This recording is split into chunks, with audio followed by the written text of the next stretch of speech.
वैशाख शिवरात्रि शिव महापुराण की कथा कहती है, जैसे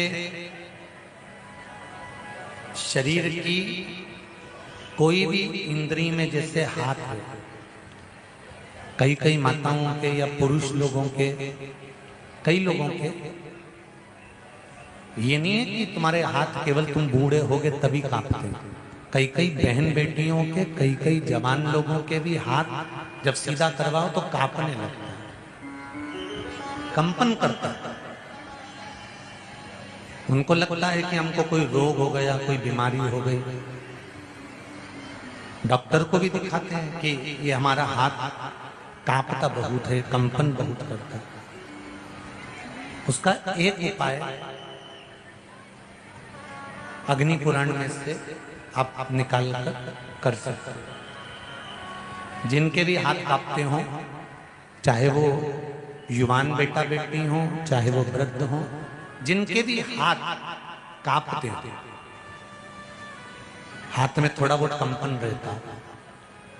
और ऐसे कई लोग हैं, केवल हम उनको नहीं कहेंगे कि बुजुर्ग लोगों के कांपते हैं, बहुएं हैं, बेटियां हैं, कई काम करने वाले जो होते हैं, जिन दिन रात दुकान पर बैठते हैं, काम करते हैं, उनके भी हाथ में थोड़ा कंपन आने लगता है। महाराज, काली तिल शंकर भगवान को किसी भी सोमवार के दिन समर्पित कर देते। उस काली तिल को चढ़ाने के बाद एक बेलपत्री, एक शमी पत्र शिव जी को चढ़ाते। बेलपत्री और शमी पत्र को उठाकर जहां से पानी, शिवलिंग, जलाधारी, ये पानी बहने का स्थान, जहां से पानी नीचे की ओर जाता है, बेलपत्री और शमी पत्र को उठाकर जहां से पानी नीचे की ओर जाता है, वहां उस पत्ती को रख दे। काली तिल को वापिस जलाधारी पर से शिवलिंग पे से उतार कर लेकर आ जाए और उसको डब्बी में रख लें। सुबह उठने के बाद में, मुंह धोने के बाद में, नाश्ता करने से पहले या कुछ भी खाने से पहले मुख में 2 दाने वो काली तिल के हाटकेश्वर महादेव का नाम लेकर, कौन से महादेव? हाटकेश्वर महादेव का नाम लेकर 2 दाने उस काली तिल के खाना चालू कर दीजिए। 8 दिन 9 दिन कर लो, हाथ में कंपन आना बंद हो जाएगा और आपका हाथ धीरे धीरे ठीक हो जाएगा। माताओं से निवेदन, बड़ा सुंदर भाव से फिर निवेदन करूंगा, जिसका बेटा, जिसका बच्चा मंद बुद्धि हो, विवेक काम नहीं कर रहा हो, बुद्धि काम नहीं कर रही, चित्त काम नहीं कर रहा, बहुत चिड़चिड़ा, बहुत उचिष्ट, विवेक काम नहीं कर रहा, बुद्धि काम नहीं कर रही। हां, यहां तक शिव महापुराण की कथा कहती है, एक बीमारी होती है जिसमें नसें शरीर की काम करना बंद कर देती है, और वो उस बीमारी का इलाज पूरे बाहर विदेश में भी नहीं है, जिसमें धीरे धीरे धीरे धीरे नाड़ियां, नसें बंद होती चली जाती है, पांव हाथ काम करना बंद कर देता है, फिर वाणी कम हो जाती है, नयन दिखना बंद हो जाता है, शरीर बेकार। उसके लिए भी कोई मंद बुद्धि है, उसके लिए भी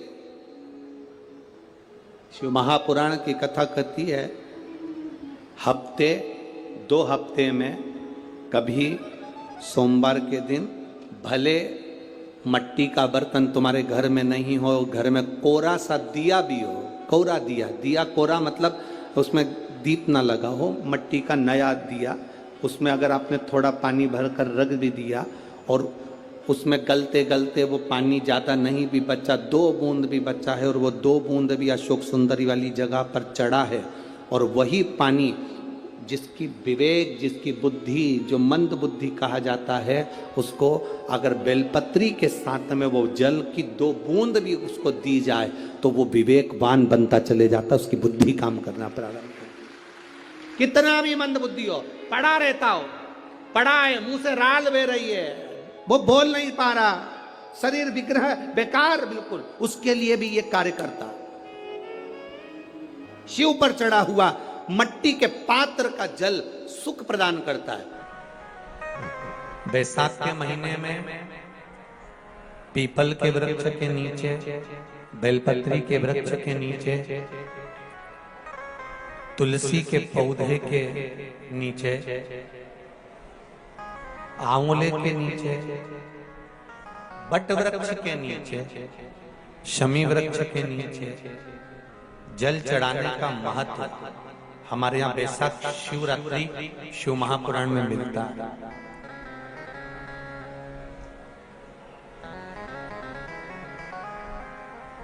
और जल की महत्वता क्या है महाराज? जैसे देवराज ने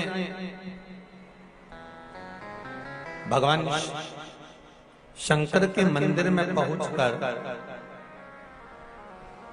मात्र कुछ देर की शिव महापुराण की कथा सुनकर बेलपत्री के वृक्ष के नीचे अपने प्राणों को त्यागा, तो शिव के ही धाम पर चला गया, शंकर के धाम। बैसाख का महीना अगर किसी को एक गिलास पानी भी पिलाने का मौका मिल जाए ना, तो समझ लेना कि तुमने गंगा जी की 100 डुबकी लगाई। ये बैसाख का महीना चल रहा है। बैसाख के महीने में मिट्टी के पात्र में जल रखा जाता है और मिट्टी के पात्र का जल शिव जी को समर्पित किया जाता है। बैसाख चरित्र स्कंद पुराण में उठाकर पढ़ना कि आखिर मिट्टी के पात्र का जल बैसाख के महीने में शंकर को क्यों चढ़ाया जाता है। अगर मिट्टी का पात्र भी नहीं हो, तुम्हारे घर में मटका हो, सुरई हो, वो भी नहीं हो, तो एक दिए में मिट्टी के पानी भर लो और वो पानी तांबे के कलश के अंदर जो पानी है उसमें मिला लो। पर मिट्टी का जल शिव जी को क्यों चढ़ाया जाता है? स्कंद पुराण के अंदर बैसाख महत्व में लिखा कि जो अधोगति में मर गया होता है, अचानक मर गया होता है, एक्सीडेंट में मर गया होता है, उसकी जीने की और तमन्ना थी, अचानक कोई बीमारी लग गई और मर गया, कोई बड़ी बीमारी लगने के कारण चला गया, उसको बहुत कुछ करना था पर मर गया, उसके लिए बैसाख महीने में शंकर भगवान को जब हम मिट्टी के पात्र का जल समर्पित करते हैं तो वो जीव तड़पता नहीं है, कहीं भटकता नहीं है। उसको गया में पितरों में मिलाया कि नहीं मिलाया, बद्र विशाल में ब्रह्म का पाली करी कि नहीं करी, कभी पिंडदान कभी तर्पण तिलांजलि हुई कि नहीं हुई, पर मिट्टी के पात्र का जल बैसाख महीने में शिव जी को चढ़ाया जाता है तो वो जीव कहीं पर भी हो उसकी मुक्ति हो जाती है, उसका मोक्ष हो जाता है। भले एक दिए, अगर आपके पास मिट्टी का मटका नहीं है, आपके पास मटका नहीं, सुराई नहीं, मटकी नहीं, मिट्टी का कोई पात्र नहीं, कोई कारवा नहीं, तो आप दिए के अंदर भी जल भरकर उसको तांबे के लोटे में मिलाकर शिव जी को चढ़ा सकते हो। बैसाख महीने में जिस नारी के गर्भ में बच्चा 1-2 महीने का, 4 महीने का किसी का गिर गया हो, बच्चा चले गया, 2 महीना, 4 महीना, 6 महीने का समाप्त हो, उसको चढ़ाना चाहिए बैसाख महीने में शिव को। बेलपत्री का फल, उसका जैसे गुर्दा, उसके अंदर का जो भाग होता है बेल का, वो गुर्दा,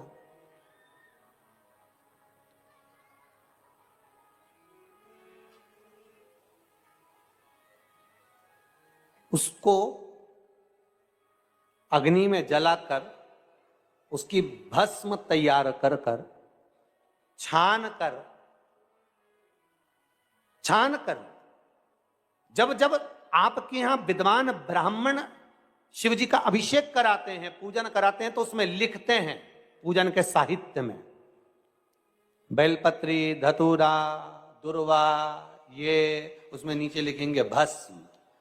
लिखते कि नहीं लिखते? लिखते हैं ना, भस्म अभिषेक में चाहिए रहती। तब उस भस्म का थोड़ा सा भी भाग आप अगर शिव को समर्पित कर रहे हो तो ये जान लें कि शंकर मनवांछित फल प्रदान कर रहे हैं, शिव फल प्रदान कर रहे हैं।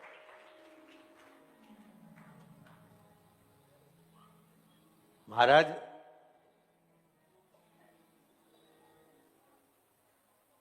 बेलपत्री के वृक्ष के नीचे बैठकर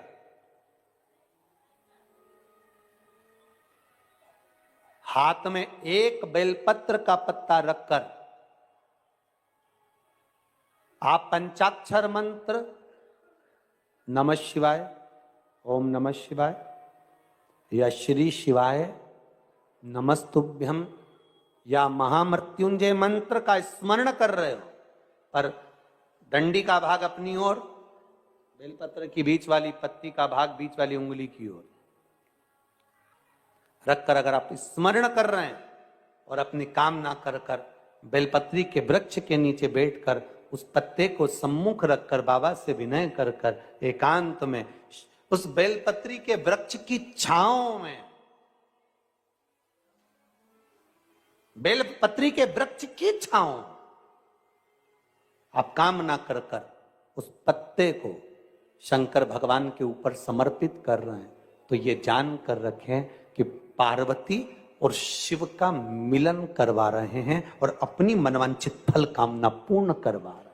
क्योंकि शिव और पार्वती का जब मिलन होता है, शंकर पार्वती जब एक दूसरे के सम्मुख में होते हैं, शिव और पार्वती जब एक दूसरे के सामने अपने बच्चों के कारण एक दूसरे के सम्मुख में आते हैं, तो उनके चेहरे पर प्रसन्नता का भाव आ जाता है। तो फल, मनवांचित फल की कामना आप जिस कामना के लिए कर रहे हैं, विवाह के लिए, नौकरी के लिए, सर्विस के लिए, व्यापार के लिए, रोग मुक्ति के लिए, आप जिस कामना से कर रहे हो, बस उससे कहकर कभी सोमवार का दिन हो, क्योंकि शंकर जी को सोम प्रिय है, सोमवार का दिन, चंद्र का वार शिव जी को प्रिय, शिव जी को प्रिय है।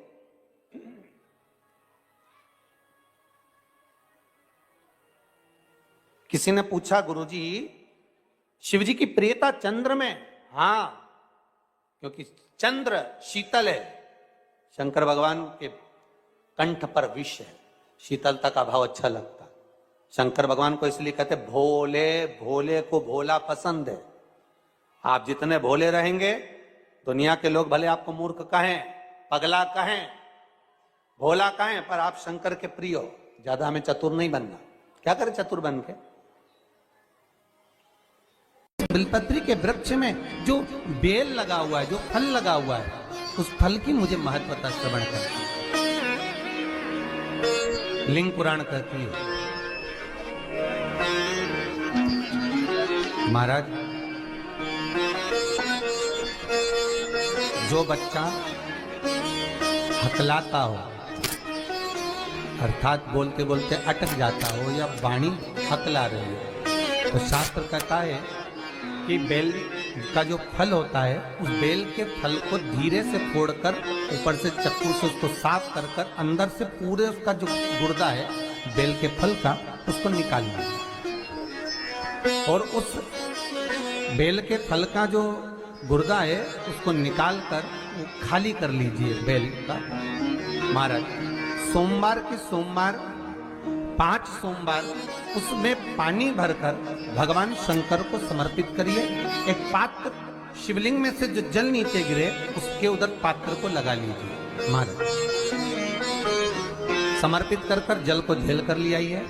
जो व्यक्ति वाणी से हकला रहा हो, उस व्यक्ति को वो जल भगवान शंकर का जो शिव महापुराण का मूल मंत्र है, श्री शिवाय नमस्तुभ्यम, उस मंत्र का जाप कराकर धीरे धीरे बुलवाते हुए उस पानी को पिलाना प्रारंभ कर दीजिए। केवल सोमवार को ही करना है और सोमवार को ही पिलाना, इसके सिवाय नहीं करना।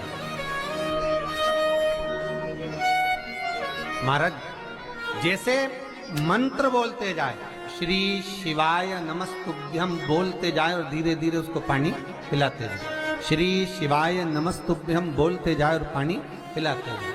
महाराज धीरे धीरे आप 5 सोमवार करोगे, उसकी वाणी में अटकना बंद हो जाएगा, धीरे धीरे उसकी वाणी श्रेष्ठता की ओर अग्रणी होगी। तो बीले की महत्वता भगवान लिंग पुराण के अंतर्गत वर्णन कर रहे हैं, भगवान शिव कह रहे हैं। स्कंद पुराण के अंतर्गत, लिंग पुराण के अंतर्गत, नर्मदा पुराण के अंतर्गत, शिव महापुराण के अंतर्गत कि जो बीला है, इस बीले की महत्वता, इस बीले का सुख क्या है। तो क्या कहा महाराज जी? भगवान शिव कहते हैं, अरे पार्वती 1000 अश्वमेध यज्ञ में अग्नि कुंड के अंदर पूर्ण आहुति पर जो गोला समर्पित किया जाता है और एक बेल, एक बीला बैसाख महीने में जो मुझे समर्पित कर देता है उसको 1000 अश्वमेध यज्ञ का पुण्य फल प्राप्त हो जाता है। मात्र एक बेल।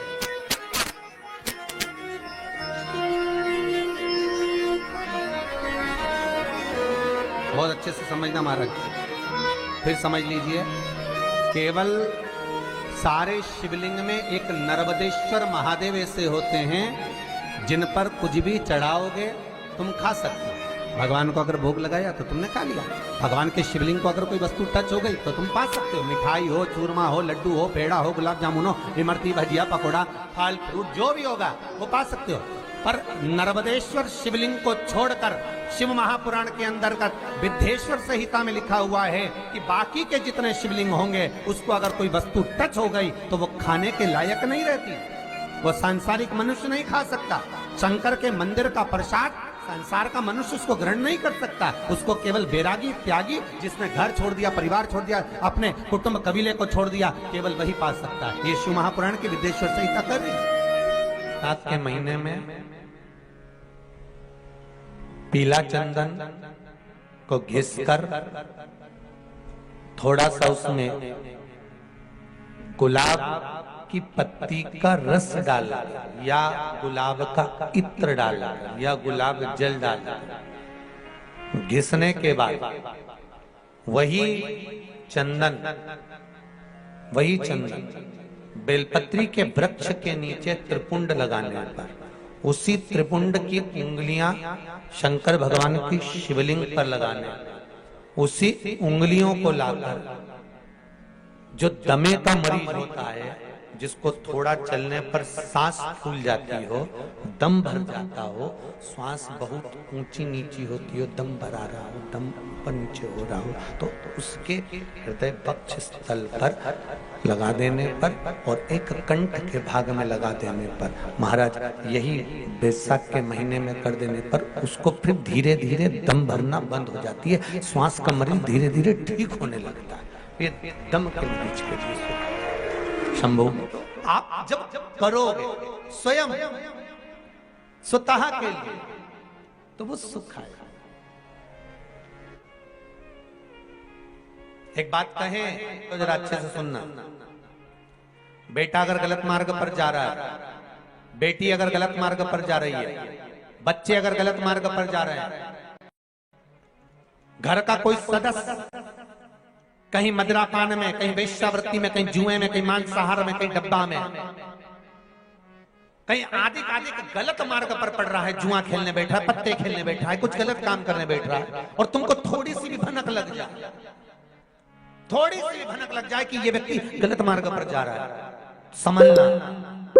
और समझना क्या, प्रयास करना, उसको सत्संग तक ले जाना, उसको कहीं कथा तक, सत्संग तक, मंदिर तक, देवालय तक, शंकर के दरवाजे तक लेकर जाने का प्रयास करें। गलत मार्ग पर चलने वाला व्यक्ति अगर शंकर भगवान पर एक लोटा जल, मात्र थोड़ा सा इत्र डालकर, कोई भी इत्र जो तुम्हारे पास में हो वो डालकर, अगर इत्र भी ना मिले तो किसी फूल की पंखड़ी को डालकर शिव को समर्पित करने लगता है, महीना भर लगता है, उसका मार्ग विभाजन हो जाता है, गलत मार्ग से सत मार्ग की ओर चले जाते हैं। आप उसको शिव भक्ति में लगा दो, आप उसको शंकर की भक्ति में लगा दो, आप उसको शिव स्मरण में लगा दो, आप उसको शिव भक्ति की ओर लेकर चले जाए।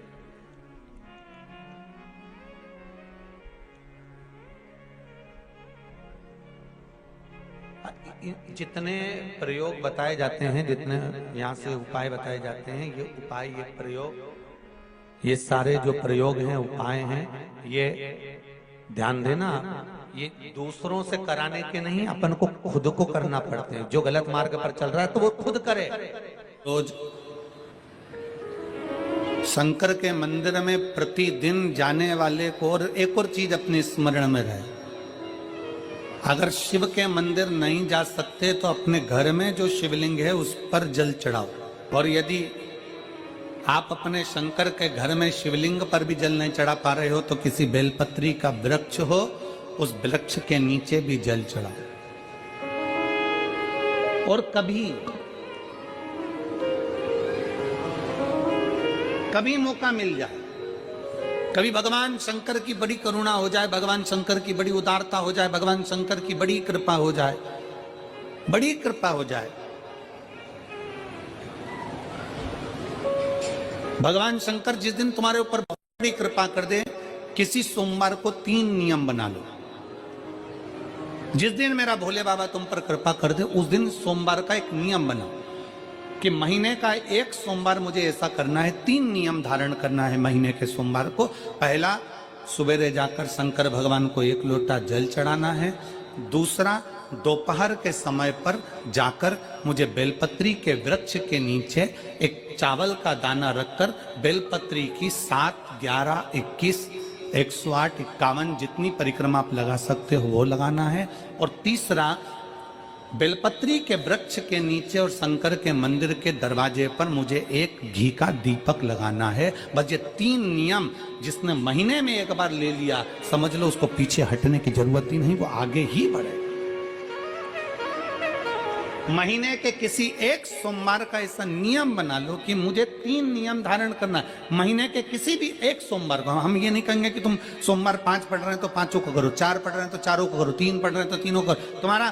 तुम तो महीने का एक सोमवार का नियम बना। और मेरी जीजियों से, मेरी बेटियों से जो विदेश में रह रही हैं, जो कहीं बाहर रह रही हैं, कहीं बड़े शहर में रह रही हैं, जो रोज मंदिर नहीं जा सकते, हर किसी महीने के एक सोमवार को भी ये नियम निर्धारण थे, तो उनसे कहेंगे कि 3 महीने में एक सोमवार का नियम बना लो। 3 महीने में नहीं बना सकते तो 6 महीने में एक सोमवार का नियम बना लो। और 6 महीने में नहीं बना सकते तो 1 साल में एक सोमवार का ऐसा नियम बना लो कि मैं साल का एक सोमवार ऐसा रहूंगी कि सुबह सोमवार के दिन मंदिर में जाकर जल चढ़ाऊंगी, दोपहर में जाकर बाबा को एक अक्षत का दाना रखकर, अक्षत का मतलब है कि बाबा मेरी दिनों दिन उन्नति करना। बेलपत्री के वृक्ष के नीचे जो अक्षत रखा जाता है वो उन्नति के लिए रखा जाता है। शंकर के शिवलिंग पर जो अक्षत रखा जाता है वो रोग मुक्ति के लिए रखा जाता है। अशोक सुंदरी पर जो अक्षत रखा जाता है वो संतान प्राप्ति के लिए रखा जाता है। षडानंद कार्तिकेय की ओर जो अक्षत रखा जाता है वो हमारे बच्चों की सुख समृद्धि के लिए रखा जाता है। विनायक की ओर,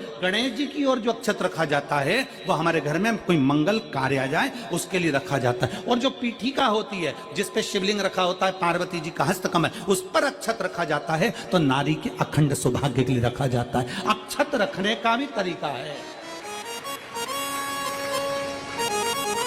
एक चावल का दाना कहाँ रखा जाता है, क्यों रखा जाता है, कैसे रखा। अब कई लोग कहते हैं गुरुजी ये शिव महापुराण में आप ये नियम बताते हो, तरीका बताते हो। हम तो उनसे कहेंगे डॉक्टर के पास जाओगे तो डॉक्टर भी गोली लिखकर ये नहीं कह देगा कि ये सारी गोली एक साथ खा जा। डॉक्टर भी कहेगा ये गोली सुबह खाना है, ये गोली शाम को खाना है, ये गोली दोपहर में खाना, ये गोली भूखे रहकर खाना। बोलो सही है कि गलत है? ये रात्रि को खाना खाने के बाद खा लेना, ये खाना खाने के पहले, ये नाश्ते के पहले। और सुनो, ये दवाई, ये वाली पीछे वाली जो दवाई लो ना इसको दूध से लेना, ये वाली जो दवाई लो ना इसको पानी से लेना। और सुनो, ये डब्बी है इसको पानी में मिलाकर फिर पीना। दवाई लेने का भी तरीका है, उसी तरह शिव महापुराण में एक एक अक्षत का भी तरीका है और एक एक बेलपत्री का भी तरीका है। अब मान लो कई लोग कहते हैं गुरुजी आप ये तरीका बताते हो शिव पुराण के माध्यम से, कई लोगों के मन में संशय जागता है, तो अगर हम एक साथ चावल चढ़ा दे तो उसका क्या तरीका है? तो हमारा निवेदन है डॉक्टर जो दवाई ले एक ही बार में निपटा जाए, एक ही बार में खा ले। दवाई एक बार में पूरी खा गए असर नहीं करेगी, इसमें डॉक्टर का कोई दोष नहीं है। उसने तो बताया था ऐसे लेना, ऐसे लेना। और तुमने, मैं डॉक्टर साहब ने पूछा दवाई पूरी ली, शाम की दवाई भूल गई थी, सवेरे की दवाई भूल गई थी, ये दवाई भूल गई थी। डॉक्टर कहेगा हमने तो नियम बताया था, तुमने नहीं खाई तो असर कहाँ से करेगी? तुम असर कब करती है? जब हम पूजन के तरीके को जान जाए, जब हम अर्चना के तरीके को जाए। आप साल भर का एक सोमवार निकाल लो, 6 महीने का एक सोमवार निकाल लो, 3 महीने का एक सोमवार निकाल लो, महीने का एक सोमवार निकाल लो, अपने से दिल में बन जाए तो एक सोमवार ऐसा निकालो जिसके 3 नियम धारण हो। पहला, उसी सोमवार जिसको कर रहे हो उस दिन सुबह जल चढ़ाना। दूसरे, दोपहर के समय पर जाकर बेलपत्री के वृक्ष के नीचे एक चावल का दाना रखना। और परिक्रमा बेलपत्र की जितनी तुमसे बन जाए, जितनी तुम्हारे शरीर की कैपेसिटी हो, जितना तुम्हारा शरीर चलते बन जाए। हम तो ये भी नहीं कहते कि तुम भूखे रहकर भगवान का भजन करो, हम कभी नहीं कहते। हम तो यहां तक कहते हैं, हमारे पुष्टि मार्ग में यहां तक कहा गया कि वल्लभ कुल की एकादशी करो, भले बकरी जैसे चरो पर एकादशी करो। हम तो यहां तक कहते हैं कि बहुत समय से कल मेरी एकादशी है, एकादशी है, एकादशी है, एकादशी है, पूरे घर को हिलाकर रख दिया, एकादशी है, एकादशी, एकादशी है। बहू टेंशन में, बेटा डिप्रेशन में, पति पपीता ला ला के, सेव फल ला ला के, मूंगफली का दाना ला ला के, काजू कतली ला ला के, सेव फल ला ला के, और सारा सामान, साबूदाना और खिचड़ी और ना चिप्स ना जाने क्या क्या ला ला के, बेचारा पति एकादशी आती है वो नौमी से चिंता में पड़ जाता है।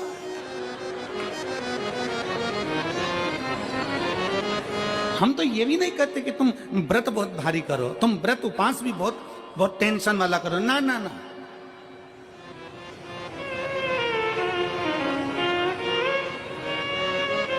अपने को व्रत उपास भी इतना बहुत बहुत भूखे रह रहे हो, बहुत प्यासे रह रहे हो, और मालूम पड़े कि भगवान हमें मिलेगा, भगवान हमें मिलेगा। भगवान कहता है कि देख भाई, मैं भी भूखा नहीं रहता, तू भी भूखा मत रहे, मैं भी चकाचक रहता हूँ, तू भी चकाचक रहे, मैं भी अपने। और भगवान शंकर तो ये भी कहते हैं कि अपना परिवार भी मत छोड़ो। मेरे पास में पार्वती भी, एक ही देवता है जो विद फैमिली मंदिर में बैठता है।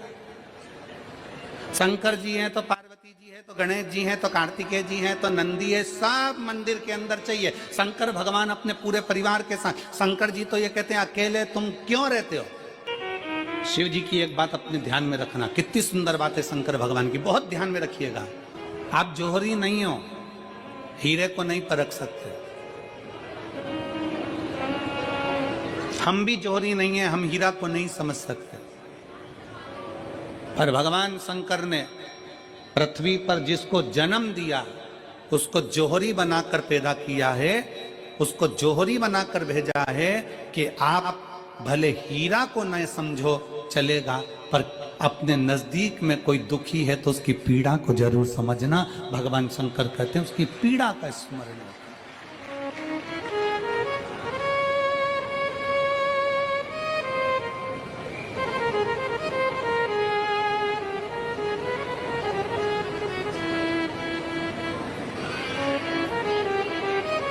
हीरा को समझो ना समझो, पर पीड़ा को जरूर समझिए। किसी के दर्द को जरूर समझिए, किसी के दुख को जरूर समझिए, किसी की तकलीफों को जरूर समझिए। पशुपतिनाथ का व्रत करते हो आप, 16 सोमवार का व्रत करते हो आप, संकट सोमवार का व्रत करते हो आप, शिवरात्रि का व्रत करते हो, सोमवार की अष्टमी का व्रत करते हो। उन व्रतों में सारे व्रत करो, मना नहीं है, पर उस व्रत में अपना पूर्ण समर्पण परमात्मा के प्रति रखो। केवल खाना छोड़ा है, अन्न छोड़ा है, भोजन छोड़ा है, और दिन में सुबह से लेकर शाम तक 2-3 बार तुमने कुछ ना कुछ पाया है, वो व्रत हो सकता है आपकी दृष्टि में। पर हमारी दृष्टि में व्रत कौन सा है। शिव महापुराण की कथा कहती है कि सुबेरे आपका व्रत चालू हुआ, दूसरे दिन ब्रह्म मुहूर्त तक जो आपका व्रत आपने रखा है, भगवान का जो व्रत कर रहे हो, उस व्रत में एक बात अपने अंदर उतार कर रखो कि इस दिन मैं अपने मोबाइल का त्याग करती हूँ, पूरे दिन मैं मैसेज नहीं पढ़ूंगी, मैं देखूंगी नहीं, मैं अपशब्द नहीं कहूंगी, मैं जानूंगी नहीं। दूसरा, आज के दिन मेरा व्रत है, आज 1 महीने में, 15 दिन में, 2 दिन में, 20 दिन में मैंने अगर किसी से भी अपशब्द कहा होगा, आड़ा टेढ़ा कहा होगा, तो सबसे पहले आज व्रत वाले दिन मैं उसको सॉरी कहूंगी, क्षमा मांगूंगी और अपने हृदय से लगाने का प्रयास करूंगी। व्रत है। व्रत का तीसरा अंश, आज मेरा व्रत है, मैं आज के दिन किसी को भी अपशब्द नहीं बोलूंगी, किसी के लिए आड़ा टेढ़ा नहीं बोलूंगा। आज जितना बन सकेगा मैं सात्विक जीवन जीऊंगा। चौथा, आज मेरा व्रत है, आज के दिन मैं झूठ नहीं बोलूंगी, ना झूठ बोलूंगा सुबह से लेकर शाम तक। और 5वां, आज व्रत वाला दिन है, जितना फलार मैं करूंगी उसका पैसा जोड़ूंगी कि 15 रुपए का मैंने साबूदाना खाया, 10 रुपए का बटाटा खाया, ये खाया वो खाया, सारा हिसाब लगाकर 55, 60, 70 रुपए जितने होते हैं उसमें से एक अंश निकालकर मैं उसका एक भाग किसी गौशाला में जाकर गाय को चारा जरूर दूंगी। आपका व्रत, आपकी साधना, आपका तप, आपका बल, आप कैसा कर रहे हैं। केवल भूखे रहने पर भगवत